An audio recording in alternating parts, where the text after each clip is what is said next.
জাহান্নাম মনে করো না ওটা দাদির বাড়ি, নানির বাড়ি, খালা শাশুড়ির বাড়ি মনে করিও না।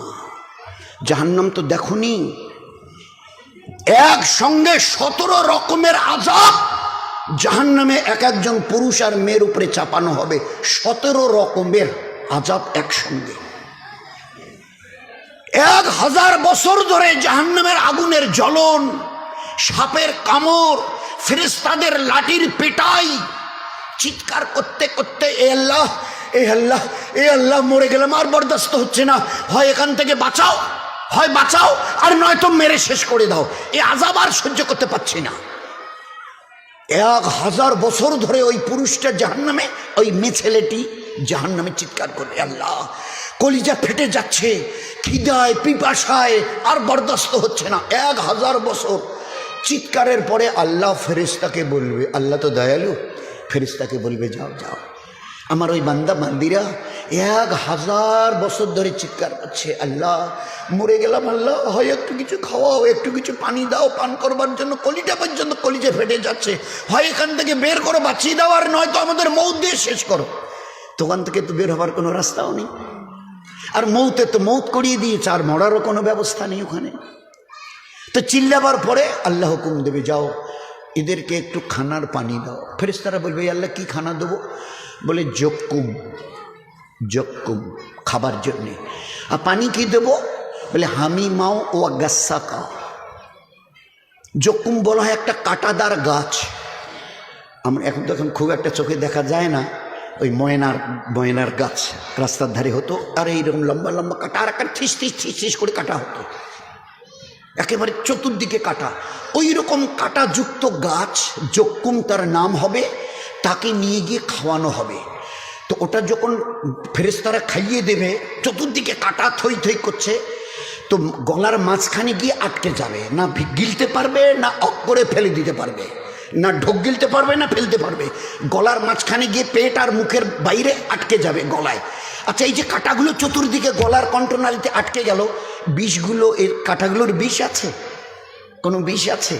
দয়ার নবী শুনিয়েছেন, এই কাঁটাগুলোর একটা কাঁটা হাতে নিয়ে কেউ যদি দুনিয়ার একটা জমিনের উপরে একটু দাগ দেয়, চিহ্ন দেয়, দাগ, একটা কাঁটার মাথা দিয়ে যদি একটু দাগ দেয়, তো গোটা দুনিয়া বিষের জ্বলে যাবে, গোটা দুনিয়া ওই বিষের চোটে জ্বলে যাবে। তো একটা কাঁটার আসরের মধ্যে যদি ওই বিষ থাকে, তো শত সহস্র কাঁটা যখন চতুর্দিকে আটকে যাবে, কি অবস্থা হবে? চিৎকার আরো বেড়ে যাবে, আল্লাহ পানি পানি। আল্লাহ বলবে হামিমা ও গাসা। হামিমা মানে জাহান্নামের আগুনে পানিকে এত ফোটাও যে এর তাপ যেন 1 মাইল দূরে থাকতে ওর কলিজায় গিয়ে পড়ে। 1 মাইল দূরে ফেরেশতারা বর্তনে নিয়ে আসবে গামলায় গরম পানি, 1 মাইল, নবীজি বলছেন 1 মাইল দূরের থেকে ওই গরম পানির তাপ তার কলিজায় লাগবে, তাপ, কলিজা সিদ্ধ হওয়ার মতো অবস্থা। 2 গাসাক, জাহান্নামীদের ঘায়ের রক্ত মিশ্রিত পচা দুর্গন্ধযুক্ত পুঁজ, এটাকেও জাহান্নামের আগুনে গরম করে নিয়ে আসা হবে।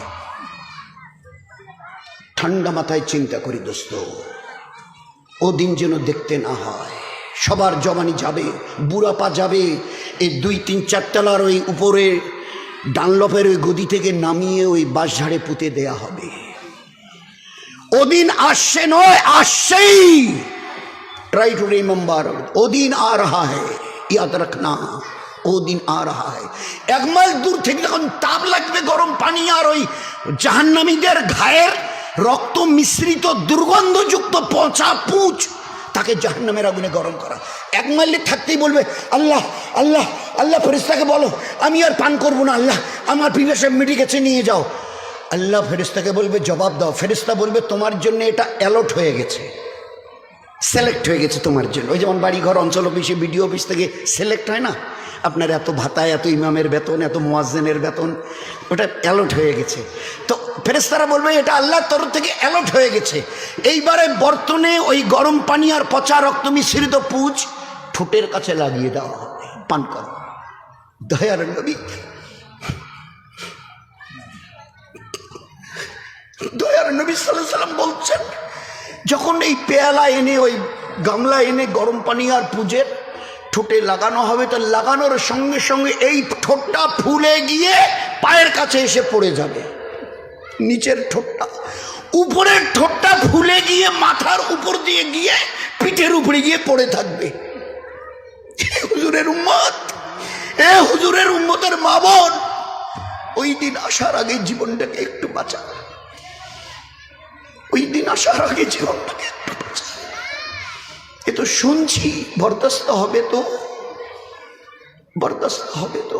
মৌতের এক ধাক্কা, মৌতের এক যন্ত্রণা, সে কঠিন আযাব। কবরের আযাব তার চাইতে লক্ষ কোটি গুণ বড় বেশি।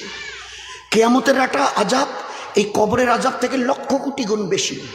জাহান্নামের আযাব কিয়ামতের আযাবের থেকে লক্ষ কোটি গুণ বেশি। বলো, আল্লাহর নবী এক সময় কিয়ামতকে বোঝাতে গিয়ে মায়েশা জিজ্ঞাসা করেছিলেন, উত্তর দিয়েছে। আমি হাদিসটা লম্বা করতে যাচ্ছি না, খালি সারাংশটুকু। আয়েশা, তুমি কি বললে? আমার ওই কথাটা শুনে তুমি কি বুঝলে, কি বললে? হুজুর বলছিলেন যে, হুজুর সাল্লাল্লাহু মায়েশা জিজ্ঞাসা, কিয়ামতের মাঠটা কেমন হবে, হাসরের ময়দান, একটু বলেন না। তো নবীজির চোখে পানি এসে গেছে, নবীজির চোখে, ইমামুল আম্বিয়া আমাদের নবী, দয়ার নবীর চোখে। আয়েশা, এই অসময়ে তুমি কিয়ামতের কথা জিজ্ঞাসা করলে, হাসরের মাঠের কথা। আয়েশা, সমস্ত হাসরের মাঠে কোটি কোটি কোটি কোটি বেহেনতেয়া মানুষ দাঁড়াবে, কি পুরুষ কি মেয়ে ছেলে, কারো পরনে কোনো কাপড় থাকবে না, নাঙ্গা অবস্থায় থাকবে, উলঙ্গ উলঙ্গ। শুনে মা আয়েশা রাদিয়াল্লাহু আনহা মাথাটা নিচু করেছে। হুজুর জিজ্ঞাসা করছে, আয়েশা তুমি শুনে মাথাটা নিচু করলে কেন? আল্লাহ রসুল, কত বড় লজ্জা আর শরমের কথা হবে, পুরুষ আর মেয়ে ছেলে সবাই যদি উলঙ্গ অবস্থায় থাকে তো একে অপরের শরমগাহের দিকে তাকাবে, কত বড় ব্যাপারটা লজ্জার হবে বলুন। হুজুর সাল্লাল্লাহু আলাইহি ওয়াসাল্লাম চিক মেরে উঠেছে, কান্না ডুকরে কান্না দিয়েছেন, চিক মেরে উঠেছে। আয়েশা, ও আয়েশা, তুমি কিয়ামতের মাঠের দৃশ্য তুমি দেখোনি, আল্লাহ আমাকে দেখিয়েছে। তুমি বলছো একে অপরের শরমগাহের দিয়ে তাকাবে, কত বড় লজ্জার ব্যাপার। আয়েশা, সমস্ত হাসরবাসীর একটা সেকেন্ড অপরের দিকে তো তার তাকানো দূরের কথা, নিজের চেহারার দিকে তাকাবার কারো ফুরসত থাকবে না। সবার নজর আসমানের আল্লাহর আরশের দিকে থাকবে, আর বলবে, এ বাড়ি তালা, আজ আমি নাজাত পাবো তো এই কঠিন হাসরের আযাবের মাঠের আযাব থেকে? এ আল্লাহ, আমি নাজাত পাবো তো? হাজার হাজার বছর কেটে যাবে, এক সেকেন্ডের জন্য অপর তো দূরের কথা, মাথা নিচু করার মতো কারো ফুরসত থাকবে না। দোস্ত, এগুলো বয়ান নয়, নিজের জীবনকে বোঝাই। এই জীবন আজ বাদে কাল ওই জায়গায় তোকে দাঁড়াতে হবে, একটু হুশ করে চল। বলে কথা বলছে আয়েশা, ওই সময় হাদিসটা বলেছিলেন, ওই হাসরের মাঠে একটা গর্ভধারিণী মা, তার পেটে বাচ্চা থাকবে। আল্লাহর কিয়ামতের মাঠের আযাব দেখে, আযাব থেকে বাঁচাবার জন্য ছেলেটা দৌড় লাগাবে, দৌড়। আর এই দৌড়ানো অবস্থায় তার নিজের বাচ্চা প্রসব হবে, নারী ভূমিগুলো বার হতে হতে মাইলের পর মাইল লম্বা হতে থাকবে, আর মেয়ে ছেলেটা দৌড়াবে, তার প্রসব হয়ে গেছে, সাকিত হয়ে গেছে, দৌড়াতে গিয়ে আযাব থেকে বাঁচার জন্যে।